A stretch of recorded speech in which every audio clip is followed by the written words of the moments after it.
Alrighty, everybody. Good morning. Well, good morning from Las Vegas. That's right. I am live this morning from the Palazzo. Sounds fancy, doesn't it? That stands for the place where they let Jeff stay in Italian. And here for the Channel Partners Conference. This is my first time to come to one of these conferences, and holy cow, what a spectacle. So if you are here at the Channel Partner Conference, I'd love for you to come track me down. Just shoot me a note on LinkedIn. I'd love to visit with you. But hey, that's not what we're here to talk about. Welcome back to another episode of Cloud Talk Live. My name is Jeff DeVerter. I'm the Chief Technology Evangelist for us here at Rackspace Technology. And here live with you every Tuesday morning, 8:30 Central Time, 6:30 Pacific. Thank you very much. I've been up for quite a while. And yes, I did go to bed with my watch on that was still set for Central Time. Woke up in the middle of the night, it felt like, and I thought I was late for this show. Just like those nightmares you have when you think you've missed an exam in high school and you show up and it's never good. So at any rate, you want to get a hold of us over here at the program, you can send us an email at solve@rackspace.com. That's SOLVE at rackspace.com.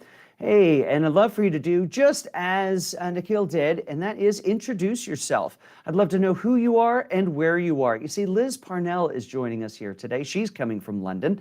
The beauty of the internet's helping us connect people all over the world. And I've been bragging about you guys. I've been bragging about how, one, how talkative you are, and then two, how far around the world you are. So introduce yourself and tell us where you are. As I mentioned, I am here in Las Vegas looking out over the Vegas Eye and New York, and Paris. I can see all the sights from the high-rise hotel here. Now, today's conversation with Liz is going to be super interesting. Liz has been with Rackspace for, a good couple of years now. We're going to learn all about her career here shortly and how oftentimes those careers are not a straight path as you might have envisioned. And hopefully we're going to dig into a little bit around what's happening in the world of AI and ML. I've been doing some additional research and reading there and some of the scary things that are happening. Hey, London, we're Tyrone from London. Glad that you are here. Saeed, glad you are here. I'd love that it's your dream to work for Rackspace. Head over to rackspace.com or rackspace.jobs if you want to check out any other opportunities. And maybe you can make it in. Sydney, we haven't had Sydney in here for a good long while. Saeed, glad that you are here in India. You guys always have an amazing showing here in the program. All right, well, that's enough of the morning pleasantries. Let's get into the episode and in the chat with Liz. So Daniel, producer Daniel, here as always, faithful sidekick and producer, brought Liz up. Liz Parnell, welcome to Cloud Talk Live. Well, thank you for having me. And I'm so sorry to hear that you've had a really rough morning. I'm hoping that we can turn that around. Oh, I have no doubt that we will. You know, it's always first night in a new place. You know, you've got to get up early. You never sleep well on all those occasions. So, but at any rate, all will be fine. Now, you are in what looks to be sunny England today. Yes, and the sun is really rare. We've had, I think, the rainiest March on record and some of the rainiest weather this whole first quarter of the year on record. So I'm hoping that turns into fantastic flowers and gardens and all sorts. But so far, it's been a little bit depressing. But yeah, today we've got sun and we've got a bit of warmth. So it's all looking up. Fantastic. Well, I don't know if you guys have seen in the news, but in the United States, the southwestern part of the United States is generally part of this a mega drought. You know, the Lake Powell's down, although I think it's starting to come up a little bit. But California has had just a ridiculous amount of rain and snow.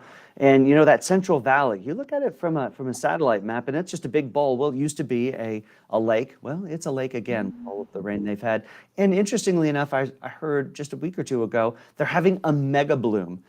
Just what you were talking about. So since there's been so much moisture, seeds that haven't bloomed in decades, it's an explosion of color out there. So we'll hope the same for sunny England today.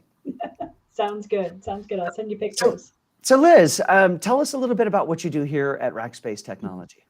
Sure. So I'm very proud to work for Rackspace, and I'm the Chief Operating Officer for our private cloud division. So about 4 months ago, Rackspace moved into a new operating model that's kind of two business units, public and private, and I look after our private. Fantastic. So, and when we think about, we have public cloud, private cloud, I think that's going to center around a lot of our conversation today. So maybe let's get your definition of the difference between public and private cloud. Oh gosh. Oh, you asked me like a hardball question. Well, I think I gave you the easy one. Where are you and what do you do? So now it's time to work. Fair enough, fair enough. So, most people, when they think about public cloud, they think about the hyperscalers, sort of Yeah, Amazon, Microsoft, Google. And that's really where your data and your workloads all are kind of working out in the public domain. And you may not have dedicated space. You may not have necessarily some of the security things that you want allotted to that. In the private cloud, you sort of have, a sort of assigned space for yourself in a data center. And you can do that through co-location. You can do that through whole stacks, open source, all of that good stuff. And so really, it just depends on what you need from a business perspective or a personal perspective and how you want to manage it. And what we're seeing now, Jeff, jumping maybe a little bit ahead, is companies want both. They want the multi-cloud experience. They want to be able to keep that's the right. stuff that belongs in public, and then the stuff that belongs in private, locked away in private. And that's one of the things that really gets me excited about what's happening in technology right now. And that is we've moved from this fire sale of, hey, everybody, let's get out your snow shovel and everything to the cloud and the cloud for everything. And that really was the mantra, even as you would hear it from AWS for a number of years as well. But now people are taking a more pragmatic approach to their technology and going, no, wait a minute here. There are different characteristics. There's different compute capabilities. There's different availability. There's different geographic accessibility. And really what we should be doing is looking at what's the right computing infrastructure for the application, or more specifically, the workload and the outcomes we're trying to drive. Yeah, exactly. That's very well said. And I think it depends on what industry you're in and the industry regulations. It depends on what you're trying to achieve and at what point in time. And then it kind of depends too, just on basically where you're at in your life cycle. So if you're a company that has a lot of legacy applications and those haven't been optimized yet, sometimes pushing them out onto the public cloud doesn't really give you the results that you're hoping for. And so it takes a bit of time and effort to get those right. And then you can decide where you want to host. So it is absolutely a journey. It's not as simple as I'm moving out of my own data center, I'm just going to pop it all in the cloud. I think you've really got to be quite thoughtful about what goes where and how and why. Well, and I think it's great also that you just said that it's a journey, because the decision that you make, let's say everybody's going to sit around the boardroom today and make the decision of where all the apps go. You're going to get a good part of it right, but you're not going to get it all right, because nobody knows every environmental characteristic that's required both today as well as tomorrow. So these environments need to look as, I'll call them, more fluid bits of infrastructure that you can move your applications, not on a moment-by-moment basis. I mean, there's a couple that might have that characteristic, but the majority of things can tend to have a home in a specific location. And it's part of IT's job to help guide the business on where the infrastructure should go. Because if we think about IT's traditional role, if we go back a good decade or two, and we think, hey, it's their job to create the data center, to make sure that there's power, that there's ping, that there's cooling. It's sort of important in a data center, and that all the right infrastructure is there to run the applications. They budget for that once a year. Stuff would start to show up. You go through these seasons of adopting new technology. Well, all of that changes now on a moment-by-moment basis, because there's this partnership that exists more now than ever between the business, and not just business and IT, but business, IT, and finance working in concert to make sure the business gets what the business needs to make their business be successful. IT make sure that that is secure, safe, and sound. And finance is involved, of course, to make sure that all of that doesn't break the bank. Exactly. And I think that, if you looked at it a few years ago, it was almost treating your infrastructure like a utility, like lights or yeah. water, right? It's there or it's not there. We expect it to be there all the time, right? 5 nines, all of that. And I think we need to start thinking about it a little bit differently, and that it's you have options. So just like you have with utilities, you can have sun panels, and you can have underground heat, and you can have, so whatever makes sense to use at the time. And I think we just need to just to open our minds to what's going to work best with each circumstance or rationale, and make some decisions. And as you say, it's not always a singular decision, and it's often point in time, and you've got to be open and flexible to changing. So then if we take a phrase that's become very common in business today, and we apply it to the heart of what we're talking about here, and that is a business who might say, hey guys, we have a cloud-first IT model. Well, a cloud-first IT model in a multi-cloud world looks a little bit different.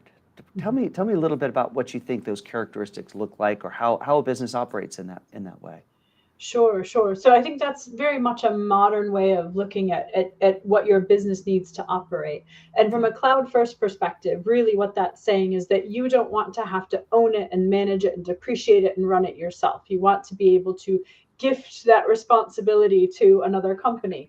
And so at that point, you're then making, hopefully quite informed business decisions about what goes where and why and how it will be used. And there's a lot of differentials in the way that things are charged as well. So how will we be charged for our workloads? What if we need to move a lot of data? What happens then? What happens when the security postures change? And then I think there's also, how do we future proof what we're doing? Because don't forget, AI and machine learning and quantum we are right on the cusp of that revolution, and that's going to change everything.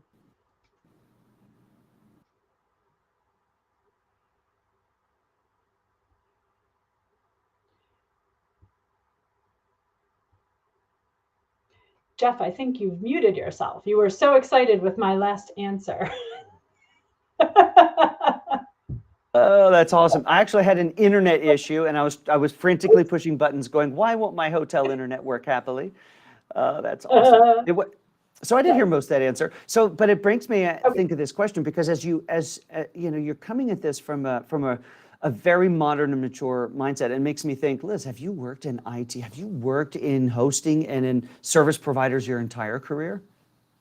No, I haven't actually. I've worked for everything from the customer side of things to huge service integration companies. I ran my own business for a while, so I've kind of been a little bit all over the career landscape, the career ladder. And so Rackspace, I've been with Rackspace for 2 years now, and it's a really exciting place to be, because again, I think that, having been through lots of different areas of IT, this is one that is growing and changing a lot right now. So for me, it's been super cool. But no, I haven't always been with the pure, sort of infrastructure-based company. Well, that's one of the things that I think is really exciting about where we are in technology today, and getting to work at Rackspace, because we have a lot of people who come from extraordinarily varied backgrounds. Yeah. Because now more than ever, IT is at the intersection of every business opportunity and every business problem. It is a part of the solution. It is a part of the puzzle that is going to create success. And one of the areas where that happens a lot, you in your career, we were visiting about a week or two ago, and I've heard you on stage talk about this as well. But you were on stage with some really interesting people, and the pace of technology transformation, it's more than we could ever have imagined back in that point. Why don't you tell me a little bit about that experience? Absolutely. I was sharing that back in 2018, so just kind of, pre-COVID, just a little bit before I moved to the UK, I had the absolute pleasure of speaking at the BC Tech conference up in Canada, in Alberta, British Columbia. And one of the topics there was all around quantum computing, and the advent of quantum and AI and ML. And I had the absolute privilege of sharing the stage with the CEO at the time of D-Wave, which is kind of very forefront of inventing quantum computing and quantum computing capabilities. And a 16-year-old girl who had just finished an internship with MIT. And she was basically learning and creating artificial intelligence algorithms on Raspberry Pis. And when you put it all together, it was just an absolutely incredible event and conversation. But at the time, we were really predicting, like, oh, wouldn't it be cool if in 10 years we could do X? And in 4 years, we have already way surpassed what the three of us could dream of. And so the pace of it is just exponential right now, Jeff. Absolutely crazy. Yeah, and I think it's, because with us being at the forefront of a lot of that stuff, we see that bleeding edge of technology. And then we also have, in the same breath, in the same day, can have conversation with companies thinking, so I have my data centers and I'm thinking about going to Office 365, which I would say is the way earliest point in the transformation wave. And it's a really interesting dichotomy to think about, because what's happening on that bleeding edge, and we've seen that bleeding edge more prevalent now in 2023 than I think we've ever seen it. And it comes from a simple product that exploded this year called ChatGPT. Yes. And before, AI ML was a science project I would say, to the majority of the world. In fact, if we put it on a scale, let's talk about the scale of adoption for 1 second. I just watched a really interesting video yesterday I'm going to send you to watch. Carve out 45 minutes to watch it. But they were showing a graph of how long it took the different major platforms to get to, I think it was 100 million users. And if you go back to Facebook, about 3.5 years. And you go to Snapchat, it was a couple of years. But when you go to ChatGPT, to use the word instantaneous, I think is the right word. I mean, we're measuring that in days or weeks or months. And that's showing now the wide adoption of this new technology, these large language models that are really transforming the world. How do you think, Liz, that these types of technologies are not just impacting the day-to-day? We're seeing a lot of that today in chatbots and the fact that we don't talk to humans a lot anymore, but as far as what businesses are looking for. Yeah, it definitely it changes everything. And I'll give you a really interesting example just from this weekend. It was kind of crazy. I had to write something up and I was sitting down and I was puzzling and I had a little bit of writer's block. And my son Elliot was home visiting from university. And we were just chatting over a cup of coffee and I'm like, hey, I'm not quite sure what to do here. And he's like, oh, well, just go on to ChatGPT and type in what you want and it's going to come back. And as an experiment, he did it and it was like, oh, this is exactly what I wanted to say.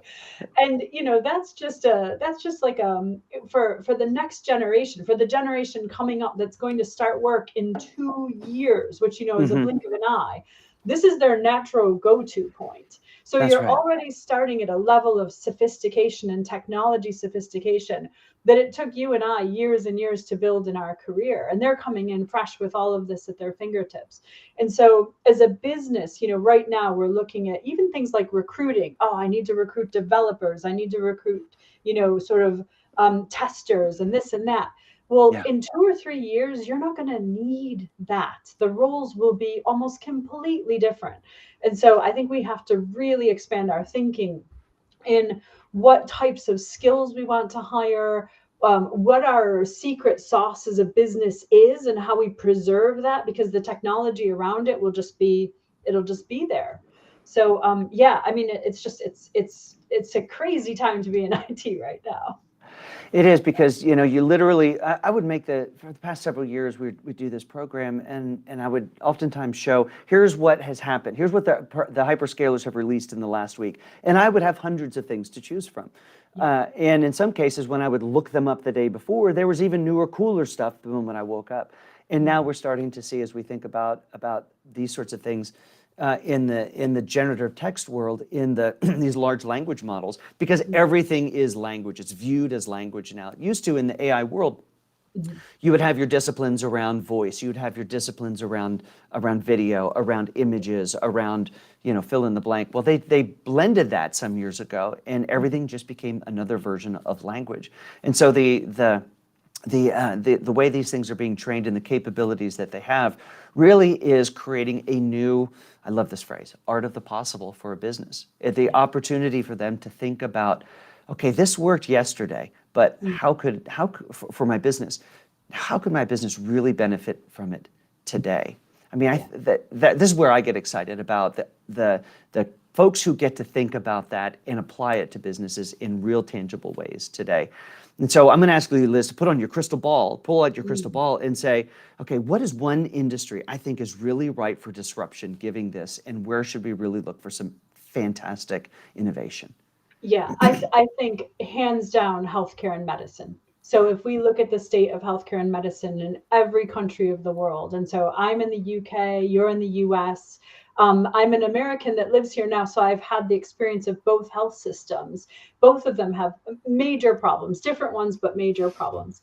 And if we look at what the technology is about to bring, not only the research into disease and how we can cure those diseases into medicine, look at what we just did with COVID and the vaccines. Quantum computing was used for the first time to do that research, and the acceleration and the amplification that we got from that was just absolutely incredible. So if we look at things like improving health outcomes, improving the way that we deliver medicine, and improving the technology that underlies you as a patient and connecting the dots, I have this pain here today and I had that last week. And as a human, we sometimes don't connect those dots in time, but machine learning absolutely can. And so I think that for me, that is the number one thing I'd love to see a massive leap forward in with tech as it's coming along. Well, let's pull the lens. Well, I don't say from the theoretical, because it's actually happening in healthcare today, but something a little closer to home. Let's pull it into rack space. Now, we're using AI and ML technologies today to help solve customer challenges, whether those are tickets that are generated by humans, in other words, a customer, or whether it is stuff that's machine generated. Hey, we saw this alert in this system, in this thing. Tell us a little bit about how AI and ML is being used in infrastructure management as well.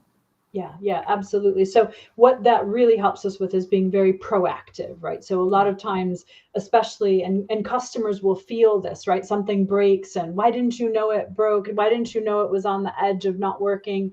I think AI and ML really help us to start to predict when problems could occur, when problems occur frequently, what's that root cause? We're using a lot of that today, and I think there's room to do even more. But I think you'll see the stability and the speed and the capability of technology improve in leaps and bounds.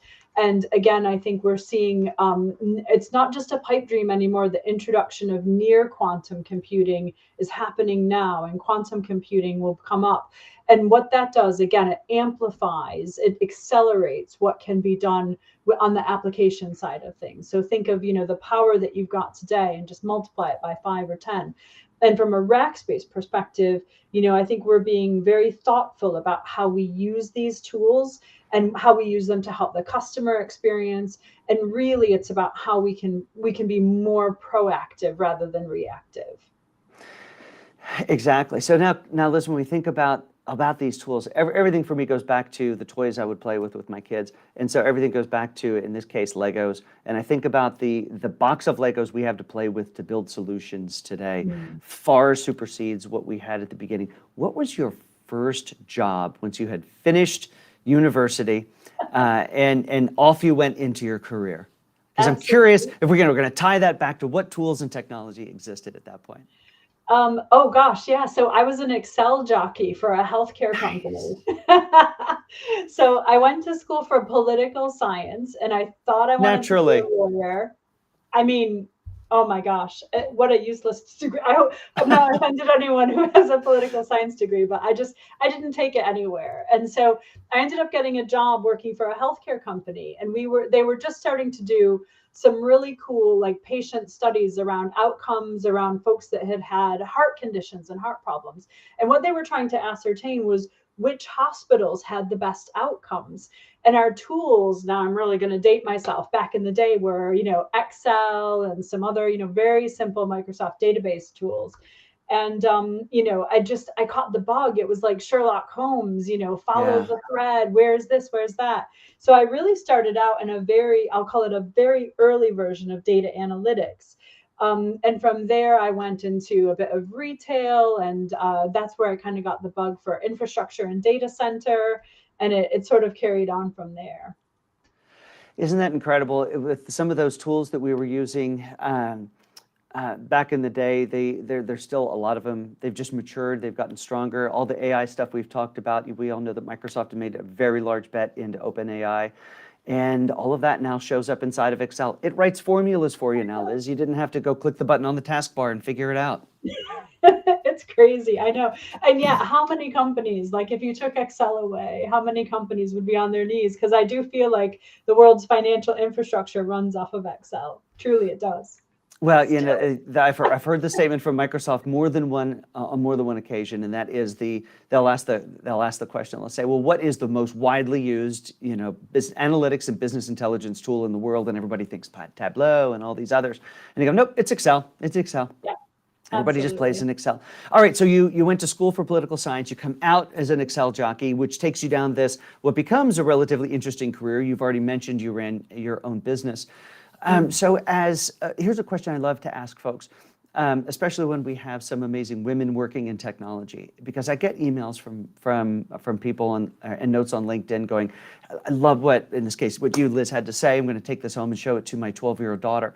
But as you think about some advice maybe that you have for these 12, 13, 14-year-old young women, or maybe even for 12-year-old Liz, who was thinking, political science, that's a career for me. What would that advice be? Oh my gosh. Well, 12-year-old me would have never listened to someone old like me, first of all. But I think I do, it's fun. I do try actually really hard to get into schools and to talk to young people who are kind of considering what to do in their future. And I think what I want to say to them is keep a really open mind. I think right now schools are pushing STEM really hard. They're pushing engineering really hard. And that kind of leaves behind the kids that aren't inclined in that way. And if I go back to what we were just saying about artificial intelligence and machine learning, one of the things that we're going to have to get really an awful lot better at is asking good questions, the philosophical side of things. If we can ask questions of the machines, what do we want to know? What logic do we want to use? So I think we really have to think about how we pivot, what we're doing. So I think my advice to kids are keep an open mind. You're not going to have one career. You're going to have 3 or 4 or 5. So, learn anything you can, be patient with yourself and enjoy the ride. Like, I really wish someone had said that to me. Like, just because you're doing this now doesn't mean you're going to be doing it forever. And so enjoy it and take from it what you can, and then move on to the next thing with an open mind and an open heart. I love that advice. Thank you so much. And what better way to go out on our episode today of, wherever you are in your career, keep an open mind and an open heart about where the next step is. And don't be intimidated by what might look like a left or right-hand turn in the middle of it. Sometimes they're not gentle yields. They are hard lefts or hard rights. And sometimes you get hit a stop sign, but that's all right. For sure. All of that. Liz, thank you so much for being on the program today. Amazing conversation. I feel like we've just scratched the surface. I hope you'll come back and continue it. Would love to. I've had a ball. Thanks so much for having me.